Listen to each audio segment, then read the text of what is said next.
राधे कृष्ण दोस्तों, आज की कहानी का नाम है गंवार बहू।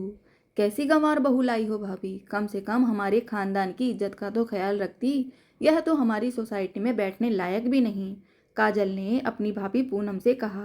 पूनम जी के बेटे की शादी अभी एक हफ्ते पहले ही हुई है। अभी घर में मेहमानों का आना जाना चल ही रहा है। आज पूनम जी ने सत्यनारायण भगवान की कथा का आयोजन किया है, जिसमें उन्होंने सारे रिश्तेदारों को बुलावा भेजा है। पूनम जी की ननद काजल जी भी आई हैं। पूनम जी का खानदान शहर के रईस खानदानों में से एक है, जहां हाई फाई लोगों का उठना बैठना है। जाहिर सी बात है, ऐसे लोगों का हिंदी से तो कोई वास्ता होगा ही नहीं। सभी अंग्रेजी के गुलाम हैं। ऐसे ही एक खानदान में काजल जी की भी शादी हुई है। मायका और ससुराल दोनों दिखावे और अंग्रेजी के गुलाम, तो उनकी आदत भी वैसी ही है। लेकिन पूनम जी सादा जीवन जीने वाली अपनी मातृभूमि से जुड़ी हैं। शायद इसलिए वह बहू भी ऐसी ही चुनकर लाई हैं, जिसने संस्कृत में पीएचडी कर रखी है। जब से काजल जी को बहू विमला की पढ़ाई के बारे में पता लगा है, उन्होंने मुंह बना रखा है। आज जब कथा के समय विमला लाल साड़ी पहनकर और 16 श्रृंगार करके सबके सामने आई, तो काजल जी उसे देखकर भड़क गई। यह हमारे खानदान का पहनावा नहीं है, कुछ तो मॉडर्न होना चाहिए था। आजकल कौन हाथ भरकर चूड़ियां पहनता है? इस तरह की हजारों बातें, काजल जी की बातें सुनकर पूनम जी मुस्कुराई। दीदी, मेरी बहू बहुत अच्छी है, जैसी मुझे चाहिए थी बिल्कुल वैसी। बड़ों को मान सम्मान देने वाली और हमारे रीति रिवाज को समझने वाली। देखो अभी से सबके साथ कितना घुल मिल गई है। मॉडर्न बहू तो किसी से सीधे मुंह बात भी नहीं करती। भाभी, बहू तो सबसे बात भी हिंदी में ही कर रही है। कितना बुरा लग रहा है। इसने तो हमारे खानदान की नाक ही कटवा दी। कुछ तो लिहाज कर लेती। इसे पता था कि कैसे खानदान में शादी हो रही है। कम से कम अंग्रेजी में बोलना ही सीख लेती।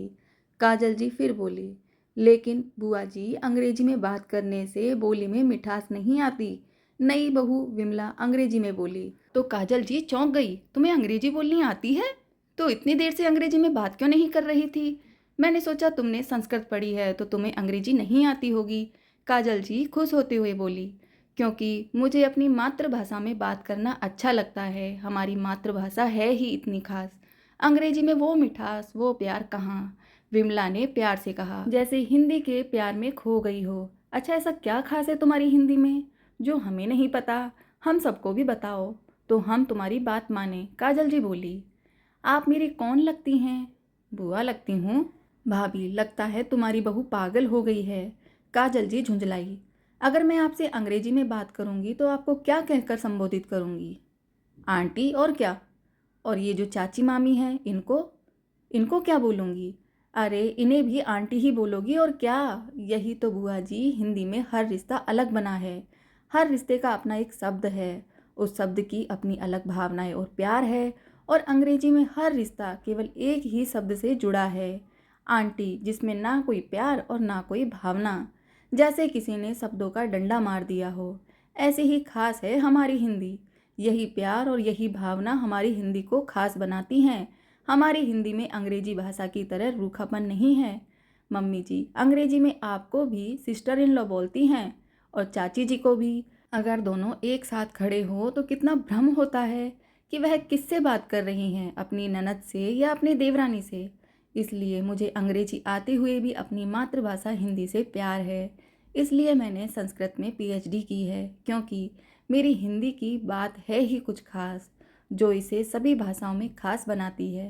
कहकर विमला बहू मुस्कुराने लगी। काजल जी मुंह खोलकर खड़ी थी। उनके मुंह में शब्द नहीं थे। पूनम जी खड़ी खड़ी मुस्कुरा रही थी।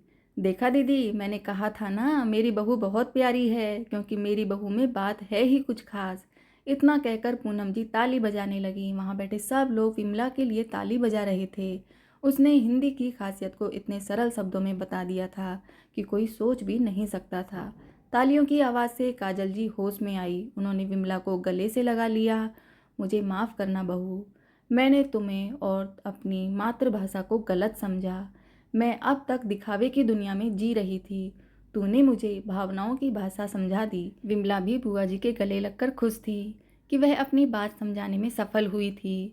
आशा करती हूँ दोस्तों, आपको हमारी कहानी ज़रूर अच्छी लगी होगी, और कहानी पसंद आई हो तो इसे आगे भी शेयर करें। दोस्तों, मिलते हैं दूसरी कहानी में।